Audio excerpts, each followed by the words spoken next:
Hello everyone, welcome to the next class of our smart अध्ययन series. आज 14 अगस्त है और कल 15 अगस्त है, यानी हम सब का इंडिपेंडेंस डे है। इस इंडिपेंडेंस डे पे जो लोग स्मार्ट अध्ययन सीरीज में शुरू से हमसे जुड़े हुए हैं, जो डेली क्विज अटेंड करते हैं, जो डेली वीडियोस देखते हैं, जो डेली कमेंट्स में पार्टिसिपेट करते हैं, पूरा एंथुजियाज्म दिखाते हैं, उन सभी के लिए एक स्पेशल ऑफर है। सबसे पहले वो ऑफर अनाउंस कर देता हूँ, उसके बाद वीडियो शुरू करेंगे। ठीक है, तो सबसे पहले देखो कि ऑफ़र में है क्या। एक्चुअली ऑफ़र क्या है, वो एक तरह का रिवॉर्ड ही है। ठीक है, आप लोग डेली क्विज़ देते हो, राइट। तो आज जो आप क्विज़ दोगे एट 9 PM, ठीक है, देखना थोड़ा लेट शुरू हो, तब भी कई बार शुरू होते होते वो क्विज़ बैठ के जैसे 9:15 भी बज जाते हैं। तो आप लोग कोशिश करना 9 बजे आ जाओ, ठीक है, और थोड़ा वेट करना क्विज़ शुरू होने का। शुरू होने में टाइम लगता है बिकॉज जनता बहुत ज़्यादा आ गई है, 3000 से ज़्यादा का ग्रुप हो चुका है, राइट। तो ऐसा है कि उसमें थोड़ा सा आप लोग वेट करना, शुरू हो जाए क्विज़, एक बार क्विज़ पार्टिसिपेट करना। तो जो आज का वीडियो है उसी पे बेस्ड होगा क्विज़, राइट। और थोड़े बहुत 2-4 क्वेश्चन प्रीवियस 10-12 दिनों के वीडियो से होंगे, ठीक है। तो उस क्विज़ को अटेम्प्ट करना, उस क्विज़ को पूरा मन लगा के अटेम्प्ट करना और अच्छे से वीडियो देख के जाना।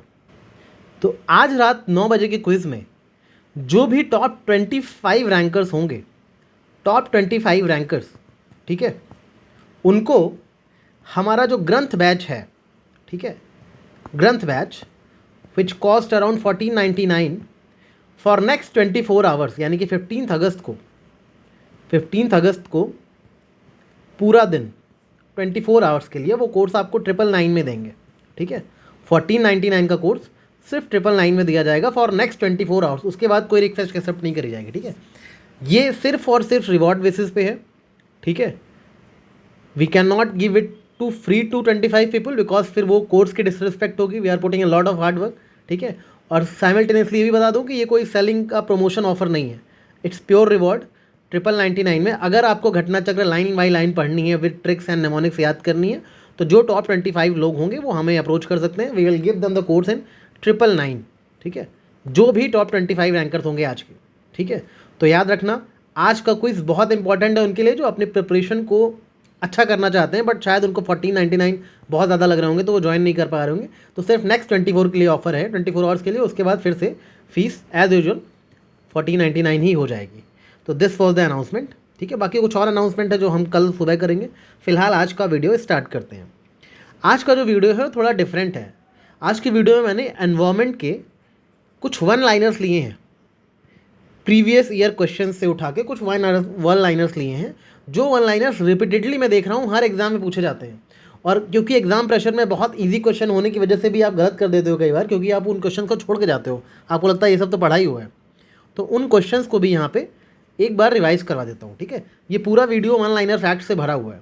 ठीक है, वन लाइनर फैक्ट से भरा हुआ है। कुछ कॉन्सेप्ट्स होंगे हेयर एंड देयर जो आई विल एक्सप्लेन, बाकी आपको थोड़ी चीज़ें इसमें याद करने वाली हैं, राइट।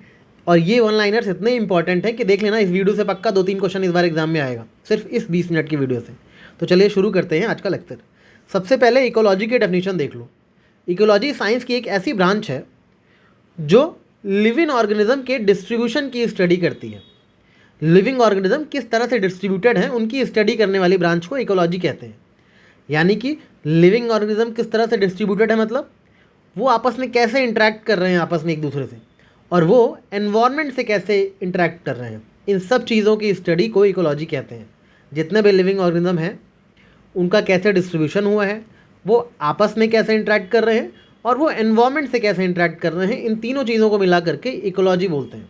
ठीक है, तो ecology is a branch of science that deals with the study of distribution of living organism and their interactions with each other and their environment. ये इकोलॉजी टर्म कॉइन किसने करा था? अर्नस्ट हैकेल ने करा था।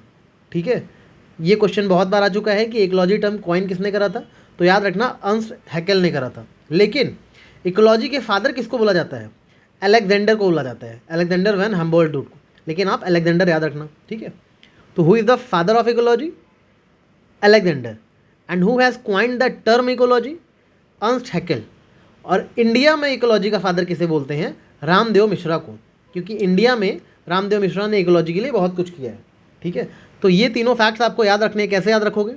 देखो, पहली बार लाइफ में पहली बार जब आप अपनी सैलरी अर्न करते हो, कोई भी चीज़ अर्न करते हो लाइफ में पहली बार, तो आपके अंदर थोड़ी सी तो हेकड़ी आ जाती है दुनिया वालों को दिखाने के लिए, जिन्होंने आपको परेशान किया होता है उनके सामने थोड़ी तो हेकड़ी दिखाते हो, ठीक है। उनको अपने घर बुलाते हो, ठीक है, खिलाते पिलाते हो, जब खाते पीते रहते एक और लो जी, एक और लो जी, ऐसे बोलते हो ना, एक और लो जी, अरे एक और लो जी, कोई भी चीज़, चाहे पैसा दे रहे हो, पूड़ी दे रहे हो, सब्जी दे रहे हो, ठीक है, ऐसे बोलते हो एक और लो जी, मेरे पास बहुत है, एक और लो जी, ऐसे दिखाते हो ना। अगर आपने अर्न किया है तो आप हेकड़ी दिखाओगे सबसे पहले उन लोगों को जो आपको परेशान करते, तो आप बुला के बोलोगे एक और लो जी, एक और लो जी, ठीक है। तो अर्न करके हेकड़ी दिखा रहे हो, इसलिए बोल रहे हो एक और लो जी। लेकिन जो आपके फादर होंगे, जब आप पहली बार अर्न करते हो तो जब आपके फादर जो होंगे उनके सामने आप हेकड़ी नहीं दिखाओगे, फादर को अलग से अंदर ले जाओगे और उनके हाथ में पैसे दोगे। अलग से अंदर किसको ले जा रहे हो? फादर को, अलग से अंदर, अलेक्जेंडर, ठीक है, अलग से अंदर ले गए फादर को और उनको दे दिए पैसे हाथ में, ठीक है। बाहर वालों को क्या कह रहे हो? हेकड़ी दिखा रहे हो, एक और लो जी, एक और लो जी। अलग से अंदर किसको ले जा रहे हो? अपने फादर को, ठीक है। तो ये डिफरेंस है बाहर वालों के सामने और अपने फादर के सामने, जब आप पहली बार अर्न करते हो तब। तो ये तो याद हो गया फादर कौन है और टर्म किसने कॉइन करा। अब जब आप अपने फादर को पैसे देते हो अपनी पहली कमाई के, तो फादर क्या बोलते हैं? भाई असली फादर तो राम जी हैं, उन्हीं को दो, पहले राम को, पहले राम का नाम लो, पहले राम को दो। तो राम को दे देते हो आप पैसे, मंदिर में रख देते हो जाके, ठीक है। फादर क्या करते हैं? मुझे मत दो, पहले राम को दो, असली इंडियन फादर तो वही हैं। तो इस तरह से चीज़ों को थोड़ा कनेक्ट करके याद करने की कोशिश करना, ठीक है। तो याद हो जाएगा, बस आपको याद करने से मतलब है। नेक्स्ट, मैक्सिमम बायोडाइवर्सिटी याद रखना, कभी भी क्वेश्चन आए तो ट्रॉपिकल रेन फॉरेस्ट में मैक्सिमम डाइवर्सिटी होती है, ठीक है। कहाँ होती है? ट्रॉपिकल रेन फॉरेस्ट में सबसे ज़्यादा बायोडाइवर्सिटी होती है, कुछ भी और ऑप्शन में रहे, ट्रॉपिकल रेन फॉरेस्ट नंबर 1 पे होगा, याद रखना हमेशा। ये क्वेश्चन बहुत बार आया है, बहुत बार लोग गलत भी करते हैं। इंडिया का पहला national action plan on climate change start कब हुआ था? 2008 में हुआ था, ये बात याद रखना। India's first national action plan on climate change. अब ये जो national action plan on climate change है, इसके तहत इसके अंदर 8 कोर मिशंस हैं। उन 8 कोर मिशंस को एटलीस्ट आपको आइडिया होना चाहिए कौन कौन से मिशंस इस national action plan on climate change के अंदर हैं। तो उन 8 कोर मिशंस के नाम नोट कर लो, लगा हाथ, बगल में कॉपी पेन लेके रखा करो, ठीक है। तो एक तो सोलर मिशन है, नेशनल सोलर मिशन, ठीक है। उसके अंदर और क्या है? एनर्जी एफिशिएंसी को लेके एक मिशन है, एनर्जी एफिशिएंसी को लेके। और क्या है? सस्टेनेबल हैबिटेट को लेके एक मिशन है, सस्टेनेबल हैबिटेट को लेके एक मिशन है उसके अंदर। नेशनल वाटर मिशन है इसके अंदर। तो ये 4 हो गए, solar, energy efficiency, sustainable habitat और नेशनल वाटर मिशन, 4 ये हो गए। इसके अलावा क्या क्या है? सस्टेनेबल हिमालयन इकोसिस्टम, मतलब हिमालयन इकोसिस्टम को भी सस्टेनेबल रखना है ना, तो ये मिशन भी है कि हिमालयन इकोसिस्टम को भी सस्टेनेबल रखना है हमें। इसके अलावा एक ग्रीन इंडिया का भी मिशन है इसके अंदर, ग्रीन इंडिया, ठीक है। इसके अलावा सस्टेनेबल एग्रीकल्चर का एक मिशन है, सस्टेनेबल एग्रीकल्चर भी होना चाहिए। देख लो, सस्टेनेबल 3 हो गए, sustainable habitat, sustainable Himalayan ecosystem और सस्टेनेबल एग्रीकल्चर, ठीक है। इसके अलावा सोलर है, वाटर है, एनर्जी एफिशिएंसी और ग्रीन इंडिया है। अभी कितने बचे? एक और बच्चा, देखो 2 और बचे। एक तो आपका हो गया बायो एनर्जी मिशन, और एक हो गया आपका स्ट्रैटेजिक क्लाइमेट चेंज, ठीक है। क्लाइमेट चेंज मतलब क्लाइमेट चेंज के ऊपर स्ट्रैटेजिक नॉलेज होना, आपको एक नॉलेज होनी चाहिए क्लाइमेट चेंज को लेकर के। तो स्ट्रैटेजिक क्लाइमेट चेंज की नॉलेज होना, बायोडाइवर्सिटी यानी कि बायो एनर्जी, सॉरी बायोडाइवर्सिटी नहीं, बायो एनर्जी। ये जो बायो एनर्जी वाला है ना, एक्चुअली ये इंपॉर्टेंट है क्योंकि ये 2017 में लेटेस्ट अगर पूछे कौन सा ऐड हुआ है तो बायो एनर्जी हुआ है, ठीक है, बायो एनर्जी मिशन। तो लास्ट में बायो एनर्जी हुआ है, बाकी सारे मिशन याद रखना। एक बार फिर से रिपीट कर रहा हूँ, इसमें कौन कौन से हैं? सोलर है, एनर्जी एफिशिएंसी है, सस्टेनेबल हैबिटेट है, वाटर मिशन है, सस्टेनेबल हिमालयन इकोसिस्टम है, ग्रीन इंडिया मिशन है, strategic knowledge on climate change है, बायो एनर्जी मिशन है। ये सारे मिशन से याद रखना। गवर्नमेंट अभी फ़िलहाल ये भी कंसिडर कर रही है कि इस प्लान में मिशन लाइफ को भी जोड़ा जाए। अभी जोड़ा नहीं गया है, एक बार देख के कंफर्म करना, शायद जोड़ दिया गया अब तक, बट अभी फ़िलहाल वैसे कंसिडरेशन में ही है कि मिशन लाइफ जो यूएन वाला है ना, उसको भी इस प्लान में ऐड किया जाए, कोर मिशन में ऐड किया जाए। इतनी बातें आपको इस मिशन की पता होनी चाहिए। इनडिस्क्रिमिनेट यूज़ ऑफ फर्टिलाइजर्स की वजह से क्या होता है? याद रखना, फर्टिलाइज़र की वजह से सिर्फ सॉइल पॉल्यूशन ही नहीं होता है, वाटर पॉल्यूशन और एयर पॉल्यूशन भी होता है। ऐसे क्वेश्चन आप एग्जाम में गलत कर देते, आपको लगेगा हाँ सॉइल पॉल्यूशन होता है फर्टिलाइजर से वाटर पॉल्यूशन हो सकता है, बट एयर पॉल्यूशन कैसे हो सकता है? देखो, एयर पॉल्यूशन भी होता है फर्टिलाइजर से। तो ये सारे फैक्ट्स याद रखना। राइस फील्ड जो होती है आर्टिफिशियल इकोसिस्टम होता है वो, तो याद रखना ऐसे क्वेश्चन आता है, which of the following example of artificial ecosystem? Rice field एक तरह का आर्टिफिशियल इकोसिस्टम क्रिएट किया जाता है इंसानों के द्वारा। मैन क्या है? मैन सिर्फ प्राइमरी कंज्यूमर नहीं है, मैन सेकेंडरी कंज्यूमर भी है। फूड चेन के अंदर मैन जो है वो सिर्फ प्राइमरी कंज्यूमर नहीं है, याद रखना, वो सेकेंडरी कंज्यूमर भी है मैन। तो मैन फूड चेन के अंदर दो रोल प्ले करता है, प्राइमरी कंज्यूमर और सेकेंडरी कंज्यूमर का, ये फैक्ट याद रखना। बायोडाइवर्सिटी लॉस होने का मेन रीज़न क्या है? सबसे मेन रीज़न, अगर कहीं की बायोडाइवर्सिटी खतरे में आ रही है, इसका मतलब नेचुरल हैबिटेट का डिस्ट्रक्शन हो रहा है। इसके अलावा कोई भी रीज़न रहे उसको आप सेकेंडरी रखना, कितना भी आपको लॉजिकल लगे कि ये भी तो हो सकता है, ये भी तो हो सकता है। सबसे मेन रीज़न जो बायोडाइवर्सिटी के लॉस होने का है वो नेचुरल हैबिटेट का डिस्ट्रक्शन है। किसी का अगर नेचुरल हैबिटेट ही उजड़ जाएगा तो वो बायोडाइवर्सिटी कहाँ एग्जिस्ट कर पाएगी, राइट। तो ये क्वेश्चन कम से कम 15 से 20 बार पूछा गया है पीवाई क्विज में। तो याद रखना, बायोडाइवर्सिटी का लॉस होने का सबसे मेन रीज़न है नेचुरल हैबिटेट का डिस्ट्रक्शन, ठीक है। इकोसिस्टम में जो एनर्जी फ्लो होती है वो हमेशा यूनिडायरेक्शनल होती है, एक ही डायरेक्शन में एनर्जी फ्लो होती है। कभी ऐसा नहीं होता एनर्जी यहाँ से वहाँ, वहाँ से यहाँ, यहाँ से वहाँ, ऐसे फ्लो नहीं। एनर्जी का फ्लो हमेशा एक ही डायरेक्शन में होगा, यूनिडायरेक्शनल होगा, ठीक है। फ्रॉम सन टू प्लांट्स, सन से प्लांट्स में आएगी और प्लांट्स से कंज्यूमर में जाएगी, ठीक है। ये एनर्जी का फ्लो होता है, यूनिडायरेक्शनल फ्लो। जो प्लांट्स होते हैं वो सोलर एनर्जी को कैसे कैप्चर करते हैं? फोटोसिंथेसिस के थ्रू कैप्चर करते हैं। ये तो बहुत वेल नोन फैक्ट आपको पता होगा, राइट। और याद रखना, फूड चेन में जैसे जैसे हम ऊपर जाते हैं फूड चेन में, वैसे वैसे एनर्जी क्या होती है, इंक्रीज या डिक्रीज? जा तो हम ऊपर रहे हैं फूड चेन में, लेकिन एनर्जी डिक्रीज हो रही है, ठीक है। फूड चेन में हम जा ऊपर रहे हैं बट एनर्जी डिक्रीज हो रही है। तो as we energy decreases as we move up the food chain, ठीक है। ये चीज़ याद रखना। सिगरेट जो लोग पीते हैं, जो सिगरेट स्मोकिंग के बिना रह नहीं पाते, अभी लेक्चर देख के तुरंत सिगरेट पीने जो लोग जाएंगे उनको बता दूं कि कार्बन मोनोऑक्साइड होता है सिगरेट में। मेन पॉल्यूटेंट क्या होता है? Carbon monoxide. मेन ज़्यादातर ऑप्शन यही देगा, कार्बन मोनोऑक्साइड। अगर बेंजीन दे दे तो यस, बेंजीन भी होता है, ठीक है। मेनली आपको कार्बन मोनोऑक्साइड तो याद रखना ही चाहिए कि सिगरेट में होती है, ठीक है। इसीलिए कहते हैं एग्जाम वगैरह देने जाते हो ना, तो कुछ लोग सोचते हैं कि सिगरेट पी लो थोड़ा सा एग्जाम अच्छा हो जाएगा, बट याद रखना कि उसमें कार्बन मोनोऑक्साइड होता है, ठीक है, जो कि आपके ब्रेन तक जो ब्लड होता है उसके सर्कुलेशन को इम्पैक्ट करता है। तो थोड़ा सा मत ही जाया करो, उससे हेडेक होता है, ठीक है। आप हेजीनेस फील होगी, मतलब इट्स नॉट गुड कि आप सुट्टा पी के एग्जाम देने जा रहे हो। थोड़ा सा ध्यान रखना, अगली बार जब एग्जाम के पहले वो लोग पीते हैं ना, मुझे पता है, मैं देखा है बहुत लोगों को। स्पर्म व्हेल जो होती है, इसका साइंटिफिक नेम तो मत याद रखना, बट इतना जान लेना कि लार्जेस्ट टूथ व्हेल है एंड प्रेडेटर है। Largest tooth whale and predator कौन है? स्पर्म व्हेल है। Gulf of Mannar marine national park जो है, ये एक प्रोटेक्टेड एरिया है, ये तो आपको पता है, क्योंकि नेशनल पार्क है तो ऑब्वियसली प्रोटेक्टेड एरिया होगा, राइट। तो लेकिन जो gulf of Mannar marine national park है, क्वेश्चन आता है उसके अंदर कितने आइलैंड्स हैं टोटल? उसके अंदर टोटल 21 आइलैंड्स हैं। गल्फ ऑफ मन्नार के अंदर 21 स्मॉल आइलैंड्स हैं, ठीक है। कोरल रीफ वगैरह हैं इंडियन ओशन में, तो ये चीज़ें याद रखना। अच्छा, मेगा डाइवर्स कंट्रीज़ क्या होती हैं? कुछ ऐसी कंट्रीज़ होती हैं मेगा डाइवर्स कंट्रीज़, ठीक है, जिनके पास अर्थ के जो स्पीशीज़ हैं उनकी मेजॉरिटी होती है, मतलब अर्थ के मेजॉरिटी ऑफ स्पीशीज़ उन कंट्रीज़ में होती हैं। उन कंट्रीज़ को मेगा डाइवर्स कंट्रीज़ बोलते हैं। फॉर एग्जांपल ऑस्ट्रेलिया हो गया, ठीक है, ऐसी कंट्रीज़। लेकिन अगर पूछे आपको क्वेश्चन ऐसा आ जाए कि मेगा डाइवर्स कंट्रीज़ का मेन फीचर क्या है, तो होता है एंडेमिज़म।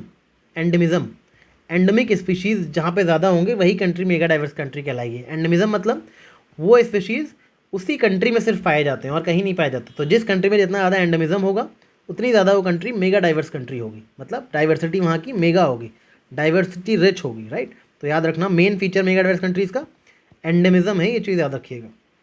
Primary production is equal to synthesis of organic compounds from CO2 via photosynthesis और केमोसिंथेसिस। प्राइमरी प्रोडक्शन इसी तरह से होती है, जो भी ऑर्गेनिक कंपाउंड्स हैं उनका सिंथेसिस हो जाना, कार्बन डाइऑक्साइड के थ्रू उनका सिंथेसिस हो जाता है, चाहे वो लाइट के थ्रू हो, सन की एनर्जी से हो, फोटोसिंथेसिस हो, या फिर वो केमिकल्स रिएक्शन हो, केमोसिंथेसिस हो, ठीक है। तो याद रखना, प्राइमरी प्रोडक्शन में सिर्फ फोटोसिंथेसिस ही नहीं, केमोसिंथेसिस भी होता है। अगर ऑप्शन में रहे तो इसको काट मत देना।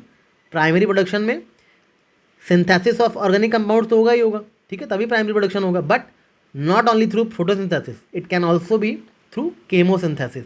तो दोनों चीज़ है, इसको याद रखना। ऐसी छोटी छोटी गलतियाँ एग्जाम में आप कराते हो प्रेशर के अंदर। कार्बन ट्रेडिंग कौन से प्रोटोकॉल के तहत स्टार्ट हुई थी? क्योटो प्रोटोकॉल के तहत स्टार्ट हुई थी, ये चीज़ याद रखिएगा। What is carbon trading?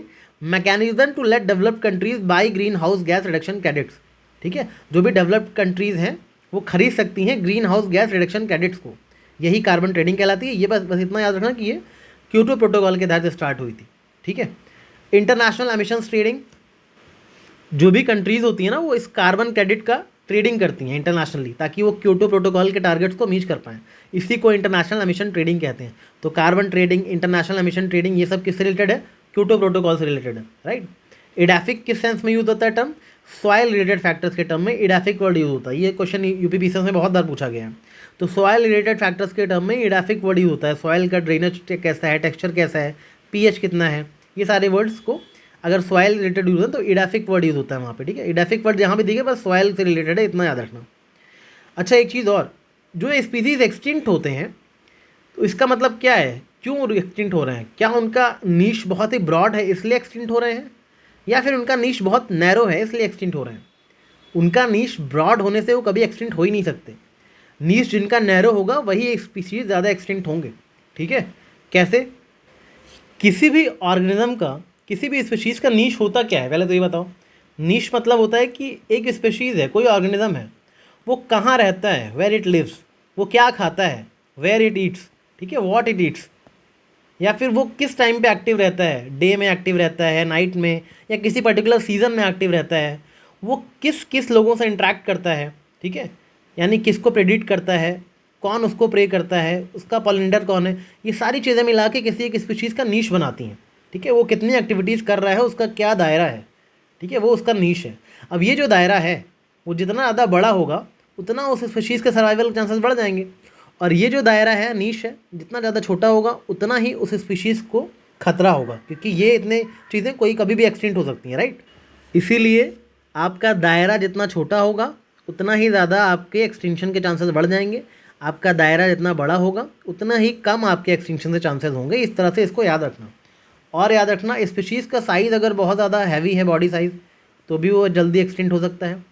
अगर उसके जेनेटिक वेरिएबिलिटी बहुत कम है तो भी बहुत जल्दी एक्सटिंक्ट हो जाएगा। ये सारे फैक्ट्स याद रखना, ये क्वेश्चन घुमा फिरा के ऐसे ही पूछे जाते हैं। एनवायरमेंट प्रोटेक्शन एक्ट जो 1986 का आया था, याद रखना उसकी एप्लीकेबिलिटी नेशन वाइड है। अगर क्वेश्चन में ऐसा दे दे कि जम्मू कश्मीर में अप्लाई नहीं होता, दमन एंड दीव में अप्लाई नहीं होता, तो ये सब गलत है। अंडमान निकोबार में अप्लाई नहीं होता, नहीं, सब जगह अप्लाइड होता है। आपके एक्सक्लूसिव इकोनॉमिक जोन में भी अप्लाइड होता है environment protection act. Nation wide applicability है, इतना याद रखना, ठीक है। और ये इनैक्ट किसके तहत किया गया था? आर्टिकल 253 के तहत ऑफ द कॉन्स्टिट्यूशन, ठीक है। आर्टिकल 253 क्या कहता है? Parliament has power to make a law to ratify any, to implement the any international conventions. तो उस आर्टिकल 253 के तहत ये एनवायरमेंट प्रोटेक्शन एक्ट लाया गया था।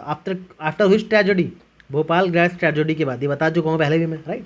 याद रखना कि आर्टिकल 253 के तहत बनाया गया था। कौन से कन्वेंशन को इम्प्लीमेंट करने के लिए? स्टॉकहोम कन्वेंशन ऑफ 1972 को इम्प्लीमेंट करने के लिए, उसके डिसीजन को इम्प्लीमेंट करने के लिए, ठीक है। 1986 का एनवायरमेंट प्रोटेक्शन एक्ट। इतनी चीज़ें आपको याद रखनी है।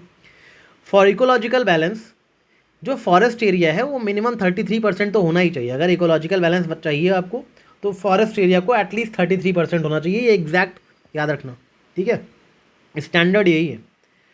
World ozone layer conservation day कब मनाया जाता है? 16 सितंबर को। ग्रीन मफलर क्या है?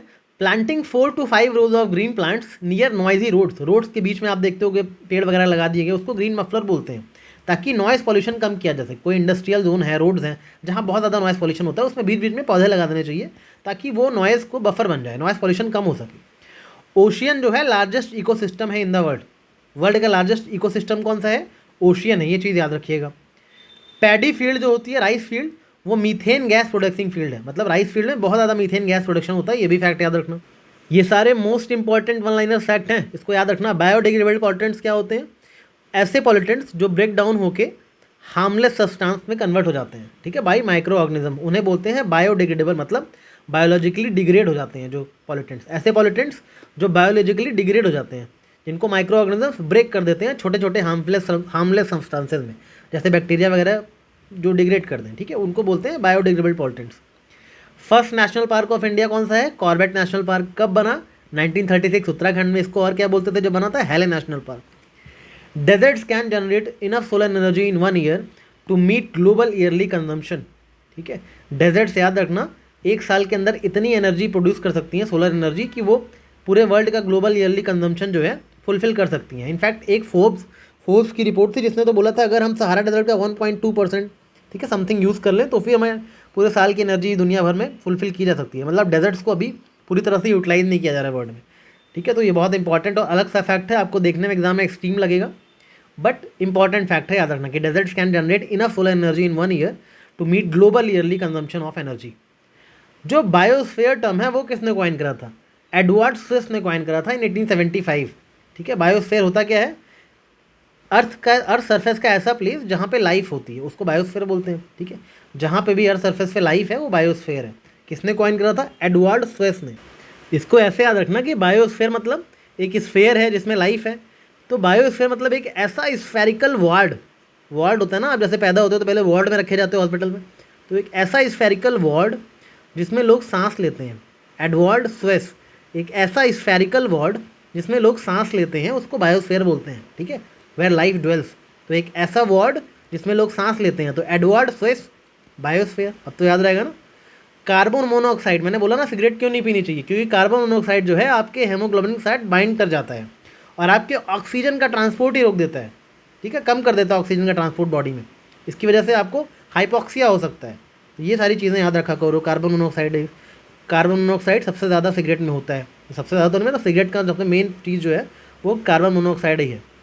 वाटर प्योरीफिकेशन यूजन क्लोरीन, इसलिए वाटर क्लोरिनेशन बोलते हैं वाटर प्योरीफिकेशन को। ठीक है, excess pollutants from industries and agriculture like Giridih and Durgapur can degrade rivers into biological deserts. याद रखना कि बायोलॉजिकल डेजर्ट्स बना देते हैं पॉल्यूटेंट्स रिवर्स को। ठीक है, ये जो बायोलॉजिकल डेजर्ट्स होती हैं ट्रू डेजर्ट नहीं होती हैं, ये ह्यूमन मेड डेजर्ट्स होती हैं जो ह्यूमन के पॉल्यूशन की वजह से बन जाती हैं, ह्यूमन की इग्नोरेंस की वजह से बन जाती हैं। उनको बायोलॉजिकल डेजर्ट या इकोलॉजिकल डेजर्ट्स बोलते हैं, ये ट्रू डेजर्ट्स नहीं होती हैं। जैसे कि गिरीध और दुर्गापुर में हुआ। गिरीध कहाँ है? झारखंड में है, मिका और कोल की इंडस्ट्रीज़ है वहाँ बहुत ज़्यादा। दुर्गापुर वेस्ट बंगाल में स्टील के लिए फेमस है, कोल के लिए। ठीक है, दुर्गापुर को रूअर ऑफ इंडिया बोलते हैं। ठीक है, रूअर जो जगह है जर्मनी में, रूअर ऑफ इंडिया किसको? दुर्गापुर प्लांट को बोलते हैं। तो दुर्गापुर, वेस्ट बंगाल का गिरीध, ये सब बायोलॉजिकल डेजर्ट बन चुके हैं यहाँ पे, तो याद रखना इसको। UN convention on climate change, इसको लगभग 50+ कंट्री ने रेटिफाई करा और ये 21 मार्च 1994 को इफेक्ट में आया। ठीक है, इसमें वही वाला कन्वेंशन, इसके तहत UNFCCC बनाया गया। ठीक है, तो याद रखिएगा इसको, ये 21 मार्च 1994 को इफेक्ट में आया। इकोटोन, जहाँ पे दो इकोसिस्टम मिलते हैं, एक इकोसिस्टम ये है, एक इकोसिस्टम ये है, तो इसके बीच में जो रीजन है जो मर्ज और इंटीग्रेट हो जाता है दो इकोसिस्टम के मिलने की वजह से, उसको इकोटोन बोलते हैं। ठीक है, बायो जियोकेमिकल साइकिल क्या होती है?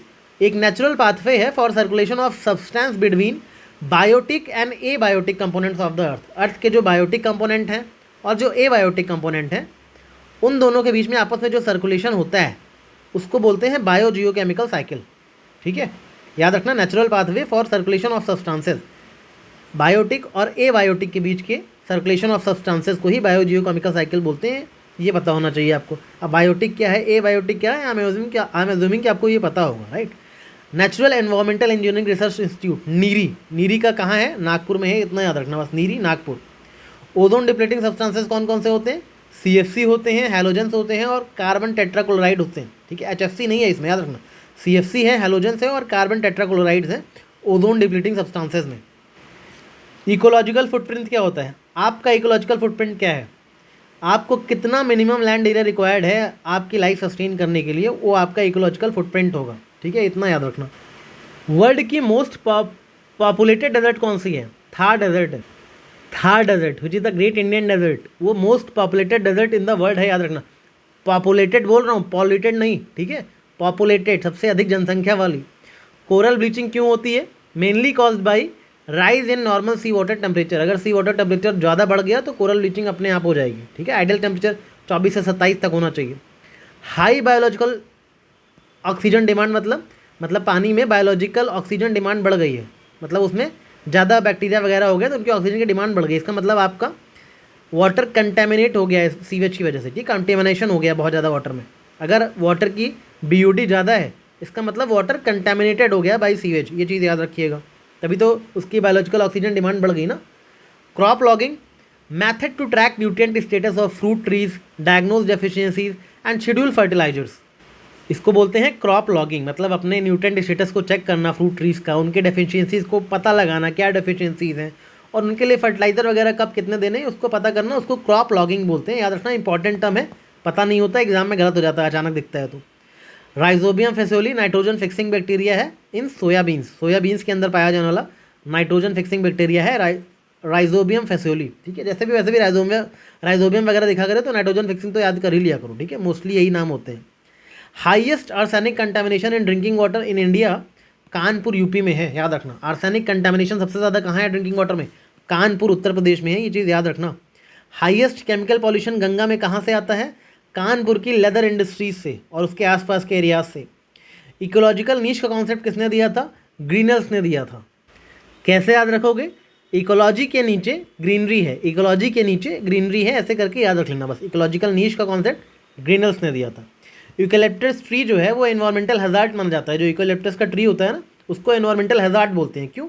Due to very high transpiration, मतलब बहुत ज़्यादा वाटर रिलीज करते हैं वो। अगर इतना ज़्यादा करेंगे तो कैसे ग्राउंड वाटर को सक कर लेंगे सारा, राइट? तो जहाँ भी यूकेलिप्टस होते हैं वहाँ का जो सॉइल होता है बिल्कुल ड्राई हो जाता है, ठीक है।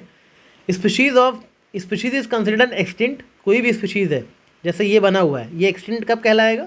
अगर 40 सालों में कभी अपने नेचुरल हैबिटेट में दिखा नहीं है तो एक्सटिंक्ट मान लिया जाएगा। इसको याद रखना, कितने साल? 40 सालों में अगर अपने नेचुरल हैबिटेट में नहीं दिखा तो एक्सटिंक्ट कहलाएगा। जो ऑटोमोबाइल्स में सीएनजी का यूज़ होता है, इसकी वजह से पॉल्यूशन कम होता है, क्योंकि सीएनजी में मेनली मीथेन यूज़ होता है। याद रखना, सीएनजी में मेनली क्या है? मीथेन है। Social forestry plants, social forestry plants जो होते हैं वो मल्टीपर्पज़ होते हैं। फ्यूल, एनवायरमेंटल फिट और फास्ट ग्रोइंग प्लांट जो होते हैं उनको सोशल फॉरेस्ट्री प्लांट बोला जाता है, ठीक है। मतलब कुछ ऐसे प्लांट्स जो आपकी कम्युनिटी की नीड्स के लिए लगाए जाते हैं, जैसे कि आपको फ्यूल वुड चाहिए, ठीक है, फॉडर चाहिए, आपको टिम्बर चाहिए, आपको फ्रूट्स चाहिए, आपको अपने एनवायरनमेंट को इम्प्रूव करना है, ऐसे जो प्लांट्स आप लगाते हो वो सोशल फॉरेस्ट्री प्लांट्स कहलाते हैं, ठीक है। याद रखिएगा ये सब चीज़। और बायो फर्टिलाइजर्स क्या क्या होते हैं? अजोला हो गया, ब्रू ग्रीन एल्गी हो गए, अल्फा अल्फा, ये सब बायो फर्टिलाइजर्स कहलाते हैं, ठीक है, नेचुरल फर्टिलाइजर्स हैं। सस्टेनेबल एग्रीकल्चर मतलब using land without degrading it's quality, मतलब एग्रीकल्चर तो मैं लैंड पे कर रहा हूँ लेकिन लैंड की क्वालिटी ख़राब नहीं कर रहा हूँ, मैं ऑर्गेनिक मैन्योर्स यूज़ कर रहा हूँ, कैसे भी करके मैं लैंड की क्वालिटी ख़राब नहीं कर रहा हूँ, मैं सस्टेनेबली एग्रीकल्चर कर रहा हूँ। नॉर्वे याद रखना एक ऐसी कंट्री है जहाँ सबसे ज़्यादा एसिड रेन होती है। तो सबसे ज़्यादा एसिड रेन कहाँ होती है? नॉर्वे में होती है, ये चीज़ याद रखना। कुछ स्कीम्स देख लो लास्ट में, हमने 1970 से 1980 तक की स्कीम देख ली थी, राइट। आज हम 1980 से 1990 तक की देखेंगे। सबसे पहले देखो, rural landless employment guarantee programme 1983 का था, ठीक है। ये मिनिस्ट्री ऑफ रूरल डेवलपमेंट की स्कीम थी, 1983 में लॉन्च हुई थी। क्यों लॉन्च हुई थी? ताकि गारंटीड एम्प्लॉयमेंट मिल सके रूरल लैंडलेस हाउसहोल्ड को, जो लोग गाँव में रहते हैं जिनके पास ज़मीन नहीं है, उनके लिए पहले उनको नौकरी दी जाए, ठीक है। 1983 में लॉन्च हुआ था। 100 दिन का अनस्किल्ड, याद रखना, स्किल्ड नहीं, अनस्किल्ड मैनुअल वर्क एनुअली, पूरे साल में एटलीस्ट 100 दिन का अनस्किल्ड वर्क प्रॉमिस किया गया था इस स्कीम के तहत। पूरे साल में 100 डेज़ का मिनिमम आपको वर्क मिलेगा ही मिलेगा, जिनके पास लैंड नहीं है, गांव में रहते हैं। ये स्कीम हो गई। Next is women empire plan, ये 1989 का था। ये ministry of human resource development का प्रोग्राम था, ठीक है। इसमें वुमेन को एम्पावर करना था एक्चुअली, ठीक है। ये प्रोग्राम ज़्यादा फेमस है महिला समाख्या प्रोग्राम, ठीक है, महिला समाख्या प्रोग्राम के तौर पे ज़्यादा फेमस है ये प्रोग्राम, तो महिला समाख्या प्रोग्राम याद रखना। नेक्स्ट इज जवाहर रोजगार योजना। ये योजना एक्चुअली 1989 में ही स्टार्ट हुई थी, इसलिए यहाँ लिखा हुआ है। 1993 में इसको एक्सपेंड किया गया था थ्रू बजटरी एलोकेशंस, राइट। तो जवाहर रोजगार योजना नाम से ही पता लग रहा है कि रोजगार देने के लिए थी, ठीक है। ये नेशनल रूरल एम्प्लॉयमेंट प्रोग्राम था ना, इसके अंदर ही था, इस वाले के नहीं, एक नेशनल रूरल एम्प्लॉयमेंट प्रोग्राम था, उसके अंदर बनाई गई थी जवाहर रोजगार योजना, ठीक है, एनआरईपी के अंतर्गत। इसमें भी यही था कि 90 to 100 डेज़ का एम्प्लॉयमेंट दिया जाएगा पर पर्सन, किसको? जो लोग बिलो पॉवर्टी लाइन के हैं, ठीक है, बीपीएल के नीचे वाले लोगों को। तो ये चीज़ें आपको याद रखनी है। आज के लेक्चर में इतना ही, थोड़ा सा लेंदी हो गया बट ठीक है, चलो, take care, keep revising and all the best.